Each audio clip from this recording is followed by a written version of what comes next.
같이 기도 드리시겠습니다. 너에게는 심지어 머리털까지도 다 세신 바 되었나니 두려워하지 말라. 너희는 많은 참새보다 더 귀하니라. 은혜와 사랑이 많으신 하나님, 우리의 형편과 사정을 아시는 하나님, 우리 모두 우리의 참된 아버지 되신 하나님 앞으로 나왔습니다.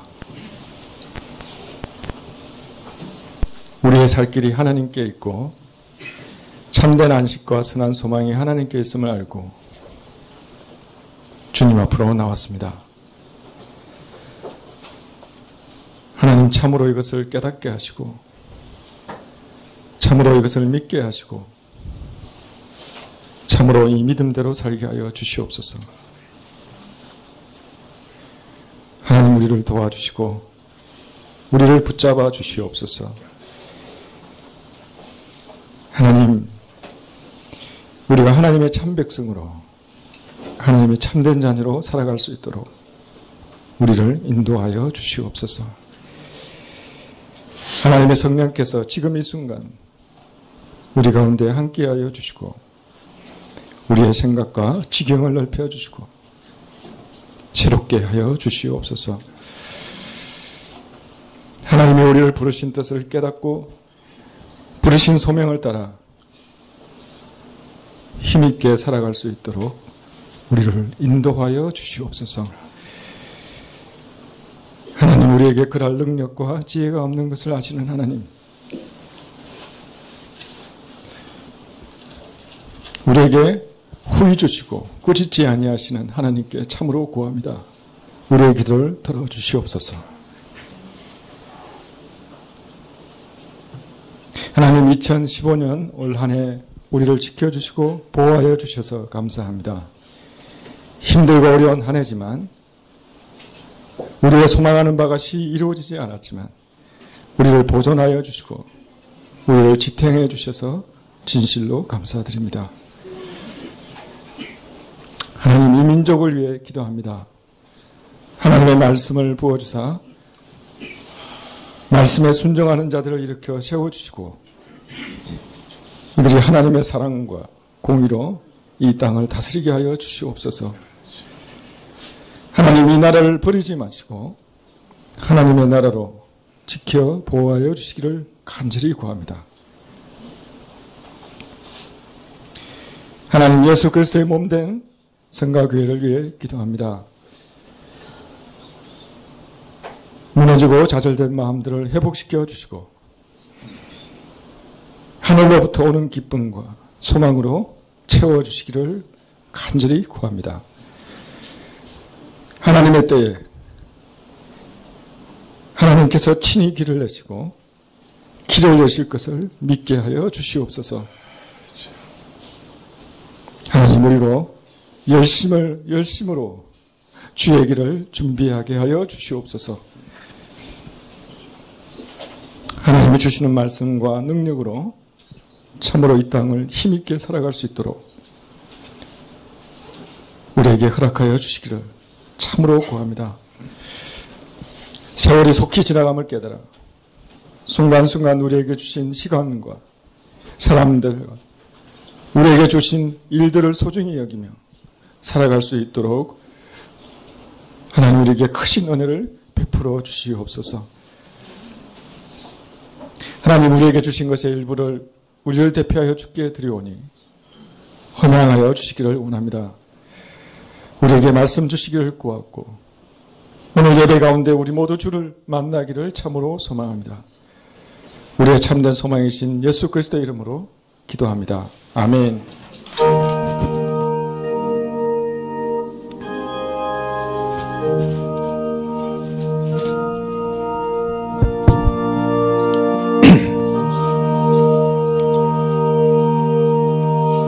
말씀은 마태복음 11장 25절부터 26절까지 말씀입니다.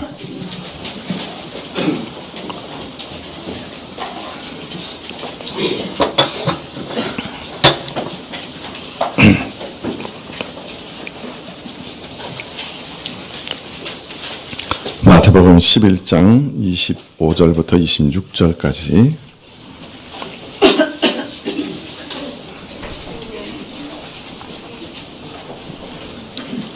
예, 11장 25절부터 찾으신 줄 알고 봉독해 드리겠습니다.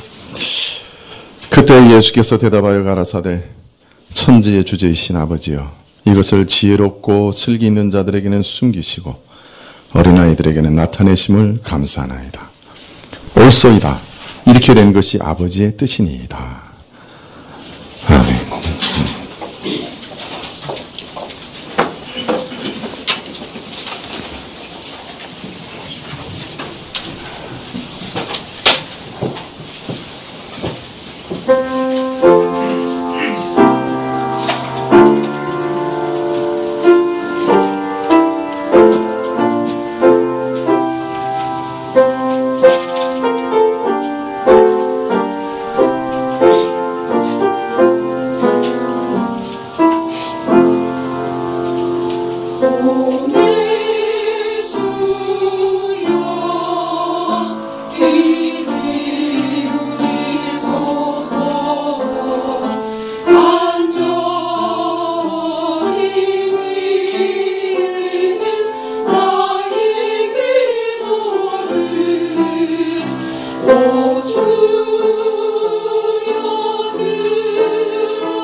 제가 잘은 모르지만 상당히 수준 높은 찬양을 들은 그런 느낌입니다. 지난주 목요일 날 저녁에 좋은 의자라고 하는 사단법인을 창립하는 총회에 갔었습니다. 정서적이고 심리적인 어려움을 겪고 있는 분들을 돕기 위해서 시작한 법인이죠. 처음부터 좀 관심이 있었기 때문에 공개 모임에도 한번 갔고 그 다음에 창립총회에도 가게 됐습니다. 우리가 마태복음에서 지금 계속 배우고 있는 것처럼 예수님께서 이 지상에서 하신 일을 크게 세 가지로 볼 수 있다. 그렇게 말씀을 드렸죠. 첫 번째는 천국 복음을 전파하는 것. 두 번째는 병든 자들과 약한 자들을 고치신 것. 세 번째들은 제자들을 부르사 양육하신 것. 이렇게 나눌 수가 있습니다. 저도 예수님의 제자가 되고 싶었고 그래서 그 예수님의 길을 따르고 싶었습니다.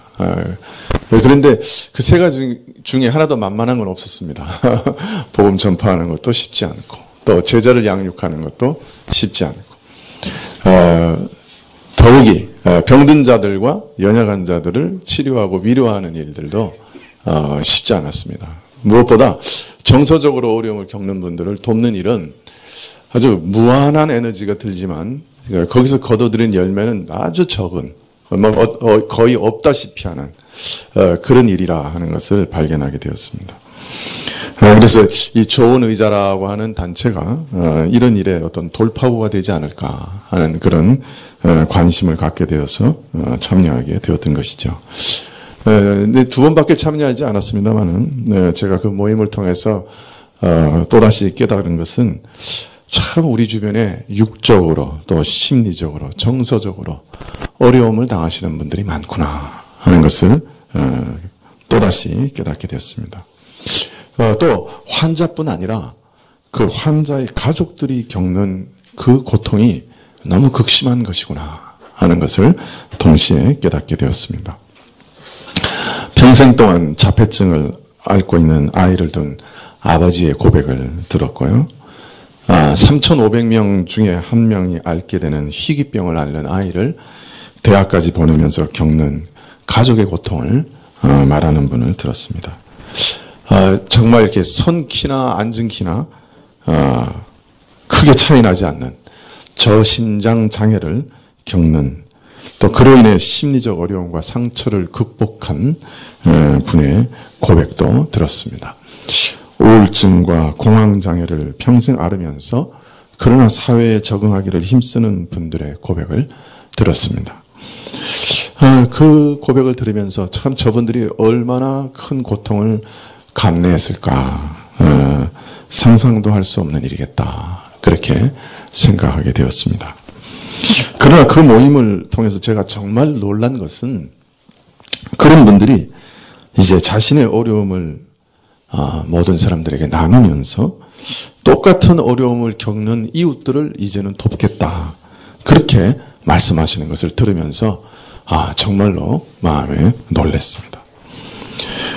그러나 저를 어떤 면에서는 감동케 했던 것은 그렇게 말씀하시는 분들이 거의 하나같이 자신들이 신자요, 자신들은 하나님을 믿는다고 고백하는 말을 들을 때 저는 정말로 감동을 받았습니다. 저는 이 땅에서 들을 수 있는 가장 아름답고 영롱한 찬양을 듣고 있는 저 자신을 발견하게 되었습니다. 어떻게 저렇게 어려운 가운데 하나님을 믿을 수 있을까? 오히려 하나님을 원망하고 저주하는 대신에 나는 하나님을 믿습니다. 이 순간에도 나는 하나님을 의지하면서 살아갑니다. 왜 그렇게 고백할 수 있을까? 사실 그 시간은 뭐 이렇게 예배하는 시간이 아니었어요. 그냥 간증하는 시간도 아니고 단지 자신들이 왜 이 좋은 의자라고 하는 모임에 오게 되었는가, 그 동기를, 연유를 말하는 시간이었을 뿐인데, 저는 마치 수많은 사람들이 하나님을 찬양하고 높이는 놀라운 예배 가운데 있는 것 같은 그런 감흥을 느꼈습니다. 그분들 자신은 깨닫지 못했을 겁니다. 그분들은 그 순간 자신들의 입술로 하나님께 가장 향기로운 찬미의 제사를 드리고 있었습니다. 그 향기가 얼마나 짙은 것인지 저는 오늘 이 시간에도 그 여운을 느끼고 있습니다. 인생은 고난을 위해 났다는 욥기의 말씀처럼 우리 인생에는 참 아프고 고통스러운 것이 많습니다. 그 중에는 평생 해결되지 않는 아픔을 절절히 끌어안고 사는 이들도 부지기수로 많습니다. 제가 잘 아는 교회 한 장로님은 아들이 어릴 때부터 자폐증을 앓고 있었습니다. 지금 대학 한 3학년 정도 되는 나이인데요. 아이가 정말 잘생겼어요. 아이돌같이처럼 생겼어요. 그런데 자폐증이에요. 근데 이 아이는 어떤 버릇이 있냐면 갑자기 집에서 뛰쳐나가요. 그럼 후다닥 하고 뛰쳐나가는 거예요. 그러면 그냥 버스 타라고 돌아다니고 지하철 타고 돌아다니고 그 집에 안 들어와요. 어떤 때는 일주일 만에 발견돼가지고 연락이 오기도 하고, 그런 일들이 수도 없이 많았습니다. 예배 드릴 때도 항상 긴장해야 되는데 앉아있다가 아이가 갑자기 뛰쳐나가는 거예요. 그러면 잊어버려요. 그러면 예배 도중에도 쫓아가야 되는 거예요, 아이를. 그래서 어떤 때는 예배 도중에 나가서 잊어버려가지고 온 교인이 돌아다니면서 찾으러 다니고 그런 일들이 참 많았습니다. 지난주 금요일 날, 그러니까 지지난주 금요일 날에도 뛰쳐나갔어요. 주일 아침까지 아이에 대한 소식이 없었습니다. 주일 아침 예배를 드리기 위해서 장로님이 예배당에 앉아 있는데 아이를 찾았다는 연락이 왔습니다. 근데 그 소식을 들은 장로님이 앞에서 펑펑 울더라는 거예요. 그래서 온 교인이 같이 울었다 그래요. 하도 여러 번 당하는 일이라 이제는 이력이 났으리라 그렇게 생각을 했는데 자식을 잃어버리고 다시 찾는 일은 결코 이력이 생기는 일은 아니었던 모양입니다. 그냥 그 자리에서 그냥 펑펑 울더라. 19세기 세계 3대 칼빈주의 학자 중에 한 사람인 비비 와필드는 참 놀라운 하나님에 대한 글들을 많이 썼습니다. 참 신학적으로 아주 참 심오한 글들을 많이 쓴 분인데 이 비비 와필드가 자기가 사랑하는 사람과 결혼하는 날 결혼식을 끝내고 아내를 마차에다 먼저 태우고 잠시 다른 사람들하고 담소하는 와중에 마차에 있던 말이 자극을 받아서 막 달려나갔어요. 그 말을 세울 수 없었고 마차가 전복됐습니다. 아내는 그 결혼식 당일날 반신불수가 됐습니다. 그리고 평생 동안 남편은 그 반신불수인 아내와 살았습니다. 과거 미국 칼빈 신학교 교장이었던 존 크로밍가 교수는 평생 정신분열증에 걸린 아들을 곁에 두고 살았습니다. 그러면서 피말리는 시간들을 보냈다. 참 정신병 환자가 자신보다 그 환자의 가족이 겪는 고충은 이루 말할 수가 없지요. 그는 종종 하나님을 향해서 분노하는 자신을 발견했다. 그렇게 쓰고 있습니다. 신자지만 참 분노하는 마음을, 하나님을 향해서 분내는 마음을 자신은 발견했다. 그렇게 고백하고 있습니다. 윤리학자 스탠리 하우워스도 평생 극심한 우울증으로 시달리는 아내를 돌보며 미칠 듯이 괴롭고 고독한 삶을 근근히 살아냈다. 그렇게 기록하고 있습니다. 참 이상하죠. 전능하신 하나님을 우리가 믿지 않습니까? 근데 그 하나님을 믿는 신자들 가운데도 평생 하나님께 간구하며 매달려도 해결되지 않는 문제와 고통과 장애로 신음하며 사는 이들이 의외로 많습니다. 하우워스가 말했듯이 이런 이들에게 신앙은 해답이 없는 인생을 살아가는 것과 같다. 그런 말을 했는데 참 해답이 없죠. 왜 이렇게 하시는가? 저에게도 참 이런 일은 어려운 숙제입니다. 이런 분들에게 어떻게 하나님의 위로를 전할 수 있을까? 어떤 말씀을 저들에게 전해야 되는가? 저에게도 이것은 항상 어려운 숙제였습니다. 그런데 좋은 이자라는 모임에 가서 참 놀라운 경험을 한 것이죠. 일평생 기도해도 해결되지 않는 문제들을 끌어안고 살아가는 분들, 그럼에도 불구하고 신앙으로 살아가는 놀라운 신앙인들을 제가 만났던 것이죠. 하나님 정말 위대하신 분이구나. 나는 저들을 위로할 말이 없고 그 고난의 이유를 말로 설명할 수도 없지만 하나님은 이런 상황에서도 저들을 붙들어 주셨구나. 위로하셨구나. 믿음을 주셨구나. 참 믿음은 신비한 것이구나. 어떻게 사람이 말로 저들을 설득할 수 있겠어요?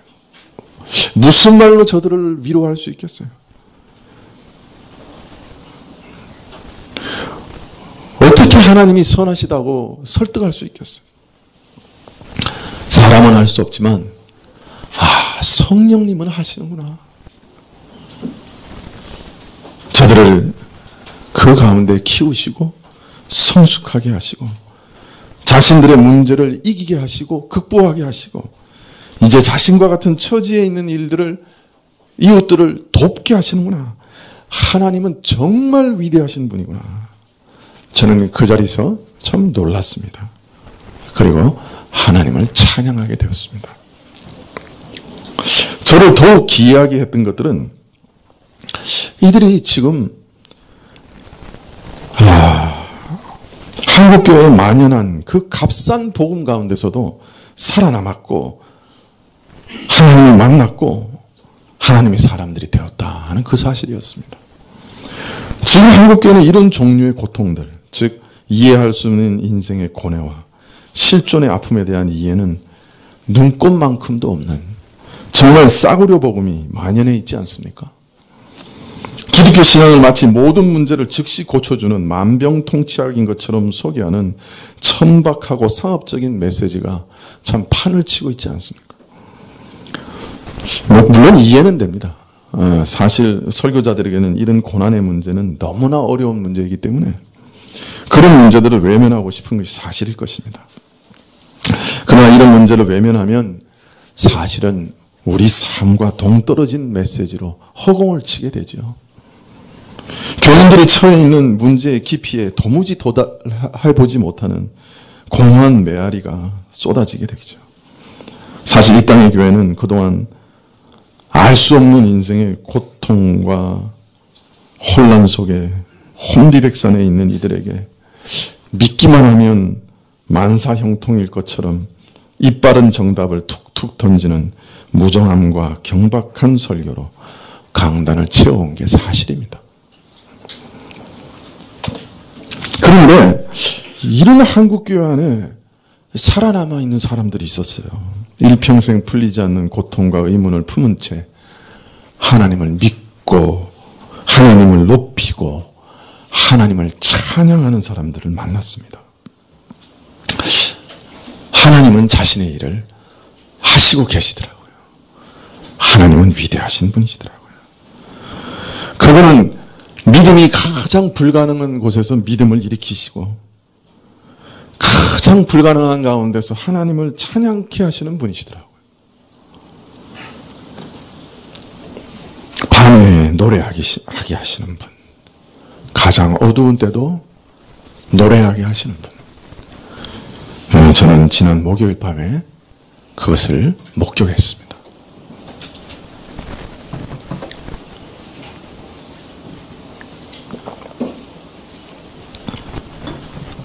오늘 본문에는 우리는 밤에 노래하시는 분을 또 한 번 뵙게 됩니다.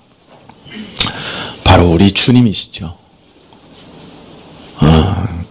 세례 요한은 일시적으로 실족했습니다만 당시 세대 대부분의 사람들은 세례 요한도 싫다, 예수님도 싫다, 왜 우리 원하는 말을 들려주지 않느냐 하고 원망하며 냉담한 반응을 보였습니다. 심지어 예수님께서 가장 많은 시간을 들이시고 심혈을 기울여 사역하셨던 갈릴리 호수 주변의 도시들이 죄를 고집하면서 전혀 회개하지 않았죠. 우리가 바로 뒤이어 12장에서 읽게 되겠지만 유대교의 지도자들이었던 바리새인과 서기관들은 예수님이 귀신 들렸다고 그렇게 비난했습니다. 예수님의 가족들도 예수님을 오해하였고 제자들도 믿음이 불분명했습니다. 어떻게 보면 예수님은 마치 사면초가의 상황 가운데 처해 있었습니다. 최근에 어떤 목사님이 사석에서 저에게 이렇게 말씀을 나누면서 마태복음의 주제는 우리가 그때는 몰랐다. 그때는 그분이 누구신지 몰랐다. 그게 마태복음의 주제라는 거예요. 제자들이 마태복음을 기록하면서 그 중심적인 주제는 우리도 그때는 예수님이 누군지 몰랐다. 그게 마태복음의 주제라는 거예요. 그렇기 때문에 교인들이 아직 몰라도 목사는 참을 줄 알아야 된다. 그런 말씀을 하시는 걸 들었어요. 매우 의미심장한 그런 분석이라 할 것입니다. 아무도 예수님을 참으로 알지는 못했어요. 예수님은 이스라엘의 불신앙 가운데 쌓여 있었어요. 홀로 고독하게 서 계셨어요. 얼마나 답답하셨을 거예요. 얼마나 안타까우셨을 거예요. 근데 예수님께서 이런 상황에 대해서 이렇게 말씀하셨습니다. 이렇게 반응하셨습니다. 오늘 25절에 그때 예수께서 대답하여 가라사대 천지의 주제이신 아버지여 이것을 지혜롭고 슬기 있는 자들에게는 숨기시고 어린이들에게는 나타내심을 감사하나이다. 옳소이다. 이렇게 된 것이 아버지의 뜻이니이다. 어린아이들에게는 나타내심을 감사하나이다라는 거 번역했는데 여기서 감사하다는 말은 찬양합니다. 찬양하나이다. 이렇게 번역하는 것이 더 좋습니다. 하나님을 찬양하셨어요. 이렇게 찬양하나이다. 또 옳소이다. 이렇게 된 것이 아버지의 뜻이니이다라는 말씀은 매우 중요한 가장 중요한 핵심 단어가 빠져 있습니다. 왜 그렇게 번역했는지 모르겠는데 옳소이다. 이렇게 된 것이 아버지의 선하신 영어로는 굿이죠. 선하신 뜻이니이다. 이 선하신이라는 말이 빠져 있어요. 그래서 그것을 넣어서 번역을 해야 됩니다. 다시 번역하면 이렇게 번역할 수 있겠습니다. 천지의 주제이신 아버지여 이것을 지혜롭고 슬기 있는 자들에게는 숨기시고 어린아이들에게는 나타내심을 찬송하나이다. 옳소이다. 이렇게 된 것이 아버지의 선하신 뜻입니다. 사람들의 냉담함과 불신앙에 대한 예수님의 반응은 놀랍게도 하나님을 향한 찬양이었어요. 사면 초과 같은 상황에 대한 예수님의 반응은 옳소이다. 이것이 하나님의 가장 선하신 뜻입니다. 가장 선하신 하나님의 섭리가 하나님의 뜻이 성취되었고 하나님의 가장 선하신 통치가 이루어졌습니다. 이렇게 고백하셨던 거예요. 이해가 되세요? 일이 다 망가진 것처럼 보이는데 모든 노력이 수포로 돌아간 것처럼 보이는데 하나님 찬양합니다. 이것이 하나님의 선하신 뜻입니다. 이 반응이 이해가 되세요?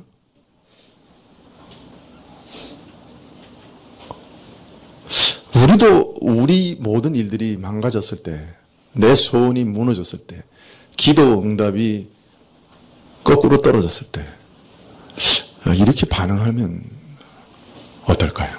이렇게 반응할 수 있을까요? 그게 가능할까요? 사실은 저는 일주일 동안 말씀을 준비하면서 여기서 딱 걸려서 그 다음으로 나가지를 못했습니다. 그래서 사실 일주일 동안 내내 이 말씀을 묵상했습니다. 야, 내가 이런 상황일 때도 예수님 같이 반응을 보일 수 있을까? 만약 그렇게 보일 수 있다면 무엇이 문제가 될까?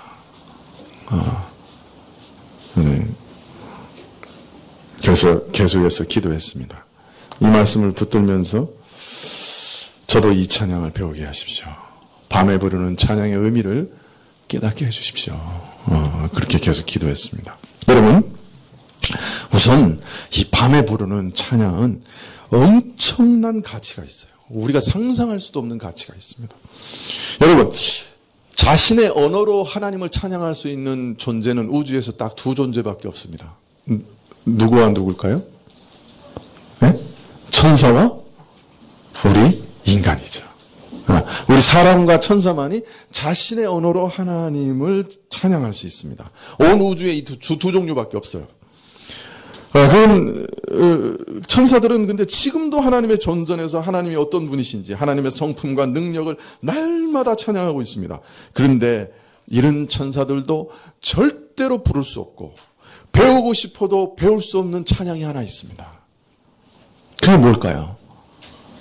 그것은 바로 극심한 고통과 두려움에도 불구하고 극심한 고통과 두려움에도 불구하고 하나님께 찬양드리는 신음과 눈물의 찬양입니다. 이것은 천사가 부르고 싶어도 부를 수 없습니다. 아무리 부르고 싶고 배우고 싶어도 부를 수 없는 찬양이 바로 이것입니다. 이런 찬양은 아마도 하나님의 귀에 가장 감미로운 찬양일 것입니다.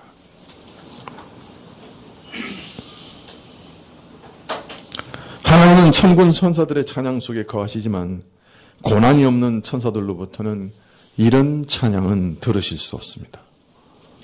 밤에 부르는 찬양, 천사들에게는 허락되지 않고 신자들에게만 허락된 특권입니다. 고난과 역경의 깊은 밤에 부르는 노래가 하나님 그 귀에는 가장 향기로운 찬미의 제사가 될 것입니다. 아마 하나님께서는 극한 고난을 받는 성도의 찬양을 들으실 때 마치 욥의 찬양을 들으시는 것처럼 여기실 겁니다. 그죠? 천사들에게 아마 이렇게 얘기하실지도 몰라요. 아무개의 찬양을 들어보았느냐? 이와 같이 순전하고 이와 같이 아름다운 찬양은 없었다. 이처럼 나를 지극히 영화롭게 하는 찬양은 어디에도 없다. 이런 찬양은 하늘에도 없고 땅에도 그 어디에도 없느니라. 마치 욥을 칭찬하셨듯이 칭찬하실지도 모릅니다. 이런 찬양을 마귀가 들으면 땅을 치면서 통곡하게 될 것이에요. 오늘도 내가 졌구나. 이 찬양이 음부를 송두리째 흔들어 버리는구나.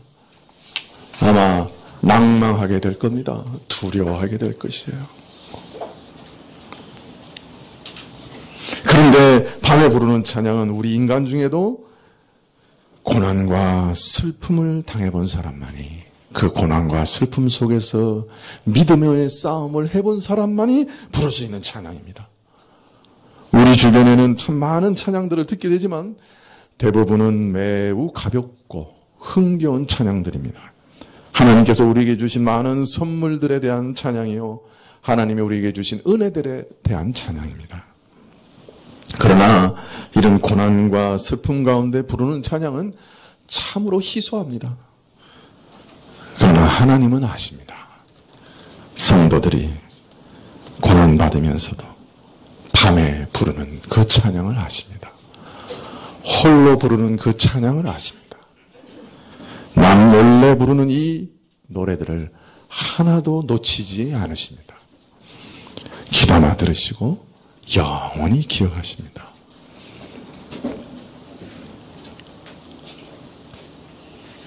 그리고 이 밤에 부르는 찬양은 성도 중에도 오직 이 땅에 있는 성도만 부를 수 있습니다. 이 땅에 있을 때만 부를 수 있습니다. 천국에 가면 우리는 더 이상 고난도 없고 슬픔도 없습니다. 그래서 이 찬양을 부를 수 없습니다. 이 땅에 있을 때만 부를 수 있는 찬양이에요. 천국에서는 영원히 다시 부를 수가 없습니다. 오직 이 땅에 잠시 머무는 동안 아주 찰나적인 이 땅에서만 이 찬양을 드릴 수가 있습니다. 지옥의 권세를 뒤흔들고 천군 천사를 심히 부럽게 하며 하나님을 황홀하게 하는 최고의 노래를 부를 수 있는 기회는 우리가 이 땅에 잠시 잠깐 머무는 그 기간밖에 없습니다. 그 이후에는 영원토록 다시 주어지지 않습니다. 사실 우리는 이 땅에 머무는 기간이 그렇게 길지 않죠. 어떤 면에서는 딱 한 번밖에 주어지지 않는 이런 기회를 저는 절대로 놓치고 싶지 않습니다. 여러분, 어떻습니까? 이 밤에 부르는 찬양, 하나님께 한번 들으시지 않겠습니까?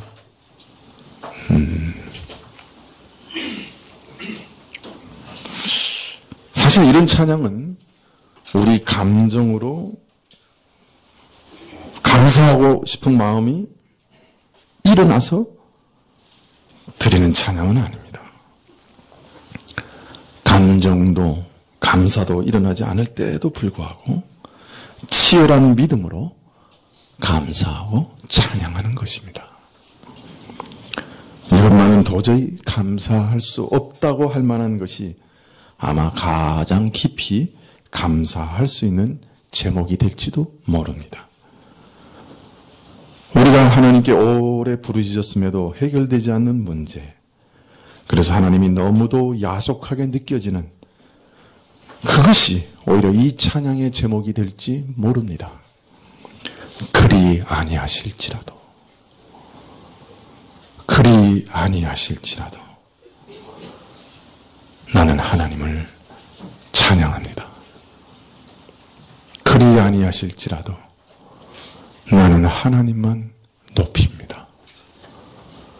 그리 아니하실지라도, 그리 아니하실지라도 나는 하나님을 사랑할 것입니다.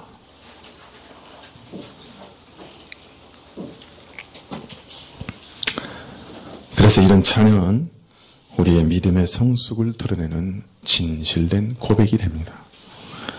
아무리 부르짖어도 우리 문제와 고통이 해결되지 않는 쓰라린 경험이 계속될 때도, 그래서 우리가 낙심하고 좌절하게 될 때도,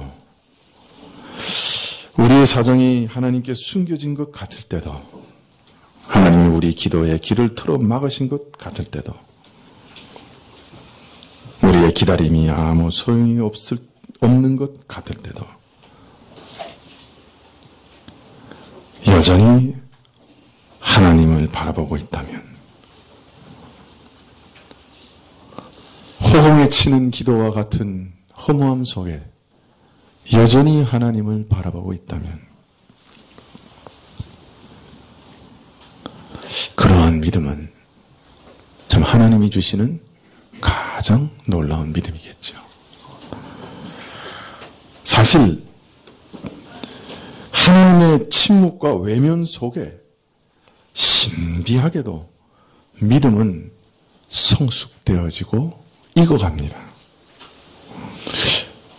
여러분, 만일 우리가 기도하면 하나님이 즉시 응답하시고 부르짖으면 즉시 구원의 손길을 확연하게 나타내시면, 하나님이 확실하게 나와 함께하는 증거가 매일매일 드러나면 하나님 못 믿을 사람이 어디 있겠어요? 그죠? 그러나 아무리 부르짖어도 하나님은 묵묵부답이며 그의 도우시는 손길은 도무지 나타나지 않는 것 같고, 주님이 나를 버리시고 외면하는 것 같을 때 그래도 주님을 신실하게 바라보고 주님을 신뢰하고 주님이 돕지 않으시면 저는 살 길이 없습니다. 주님께 매달린다고 하면 이것은 진정 놀라운 믿음이겠죠. 이걸 믿음이라고 하겠죠. 보이지 않는 것을 보는 것처럼 믿는 것이라 하겠죠. 대개 믿음은 이처럼 오랜 기다림과 탄식의 과정을 거쳐서 그 영롱한 빛을 발하게 됩니다. 우리를 향한 하나님의 침묵과 외면과 냉담은 이 믿음의 보석을 만들기 위한 위장된 임재와 응답일 때가 많습니다. 영혼의 어두운 밤에 하나님의 신실하심을 찬양하는 것은 믿음의 최고봉입니다. 그건 믿음의 클라이막스라고 할 수 있습니다.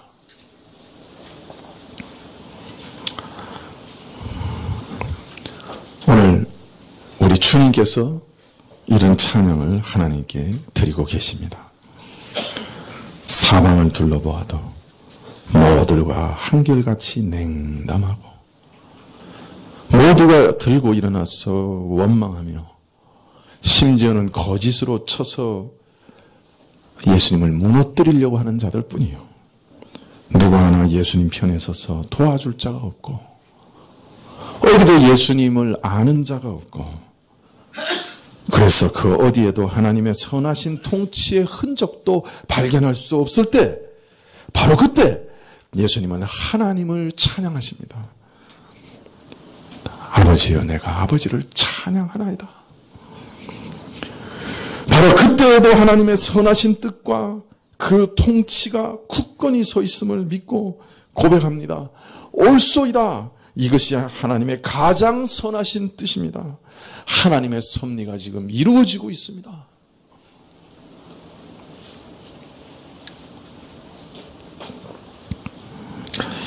우리는 이렇게 말할 겁니다. 아무리 둘러보아도 흔적이 없는데 어떻게 믿으라는 말입니까? 어떻게 확신하라는 말입니까? 하나님이 나를 돕는다는 것을 어떻게 믿습니까?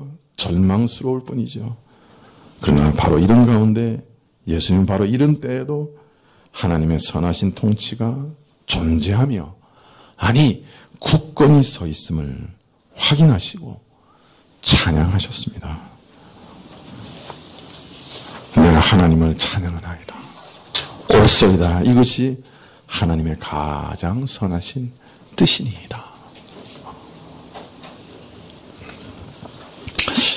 네, 제 기도를 살펴보면 항상 성도들의 고난을 덜어달라고 모면케 해달라고 기도하는 것이 대부분입니다.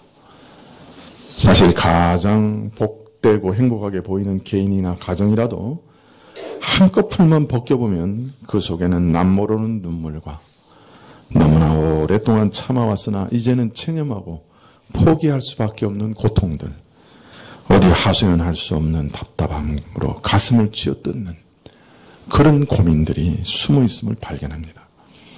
목사는 이런 문제들에서 성도들이 하루속히 벗어나게 해달라고 기도합니다.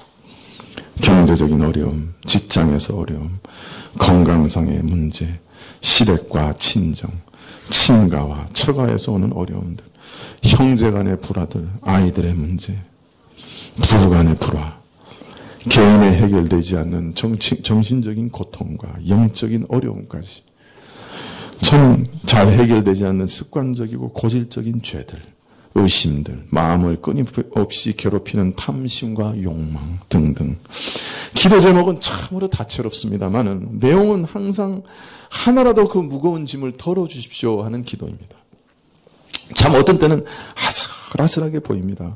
신자 개개인들이 또 가정들이 큰 어려움 속에 정말 근근히 살아가고 있는데 겨우 인내하면서 살아가고 있는데 어느 날 갑자기 더 큰 어려움이 일어나면 어떡하나, 충격을 받으면 어떡할까, 지금까지도 겨우 근근히 버텨오던 삶이 무너지면 어떡할까, 인내가 바닥이 나면 어떻게 될까, 마치 사면초가 같은 상황에서 믿음을 잃어버리면 어떡할까, 주저앉으면 어떡할까, 늘 염려, 근심이 끊이지 않습니다.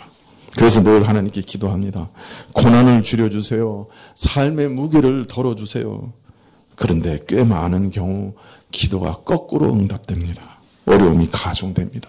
짐이 더해집니다. 그러면 자꾸 회의감이 듭니다. 왜 하나님께서 이렇게 하시는가? 또 어떤 경우에서는 하나님도 너무하신다.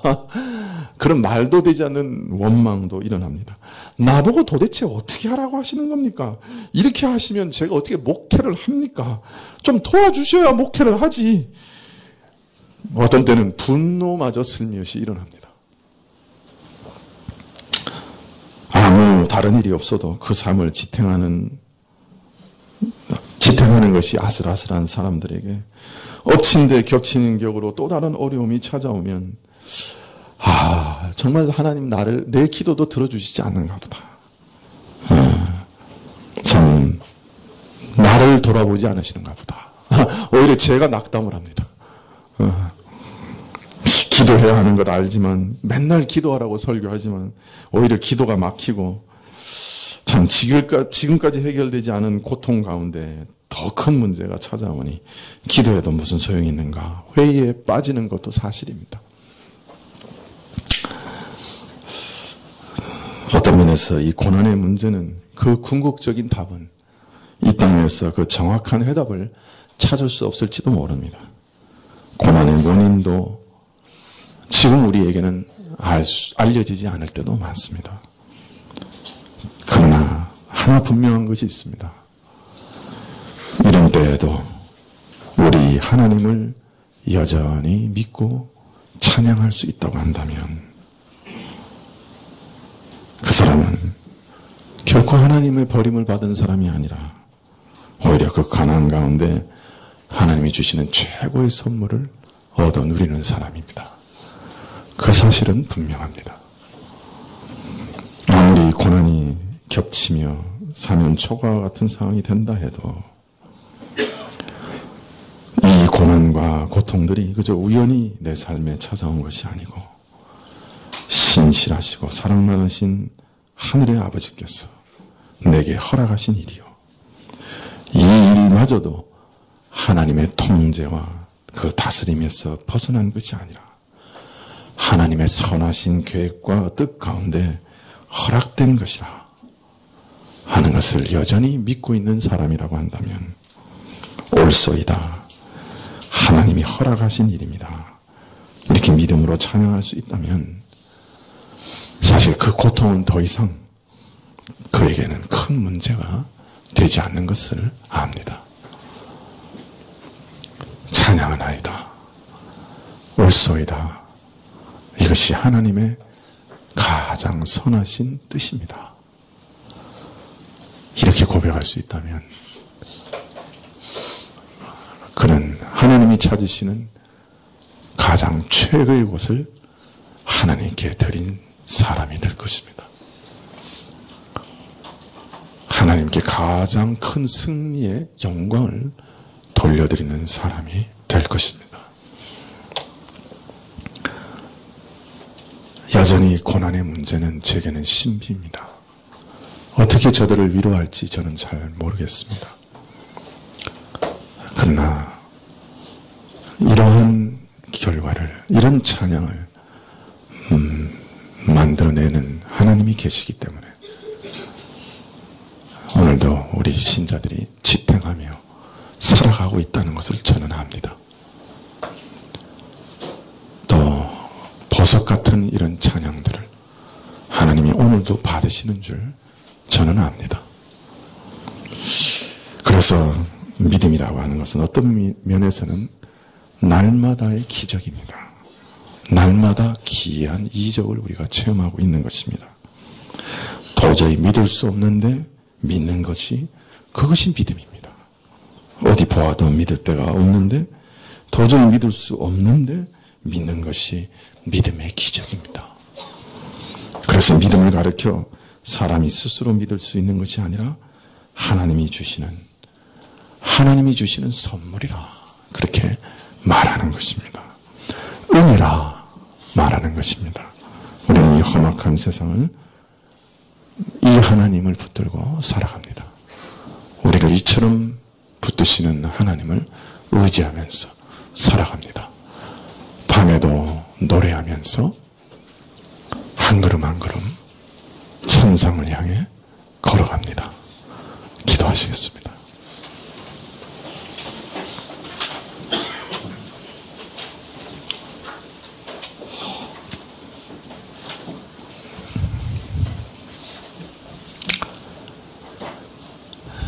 사방에서 우겨쌈을 당할 때도, 내 소망이 무너졌을 때도, 기도의 응답이, 기도가 거절되었을 때도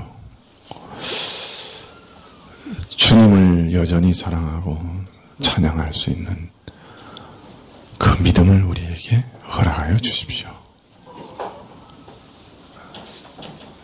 주님이 고백하신 것처럼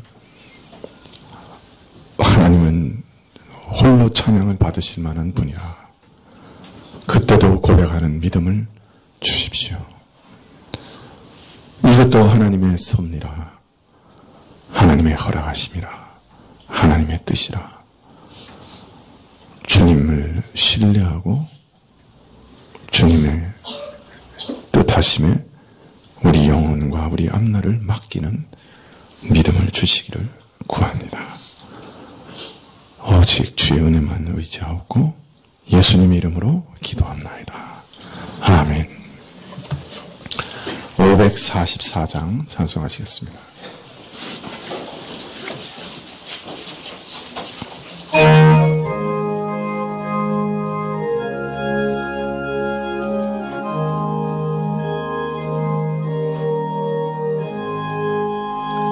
잠시 세상에 내가 살면서 항상 찬송 부르다가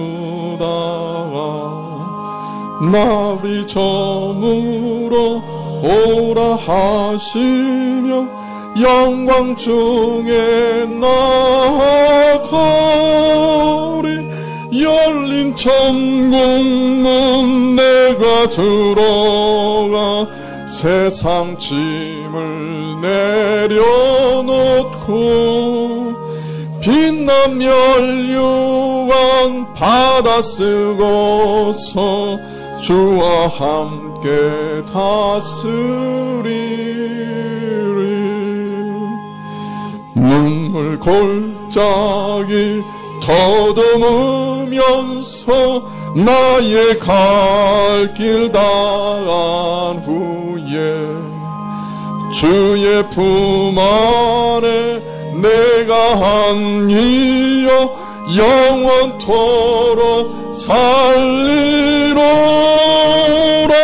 열린 천국문 내가 들어가 세상 짐을 내려놓고 빛난 멸류관 받아 쓰고서 주와 함께 다스리리.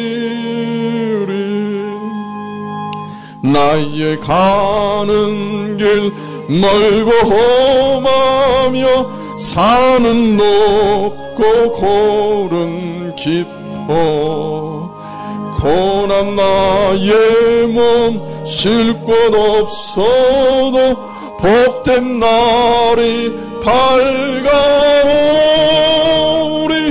열린 천국문 내가 들어가 세상 짐을 내려놓고 빛난 멸류관 받아 쓰고서 주와 함께 다스리리.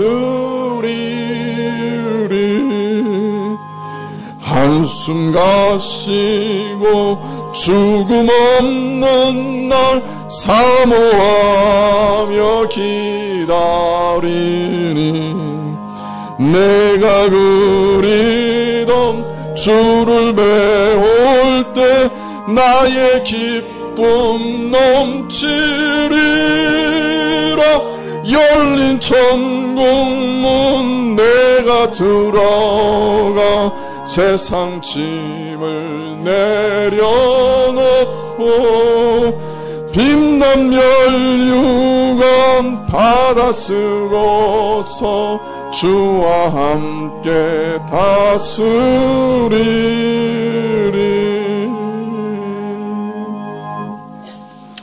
예, 기도하시겠습니다.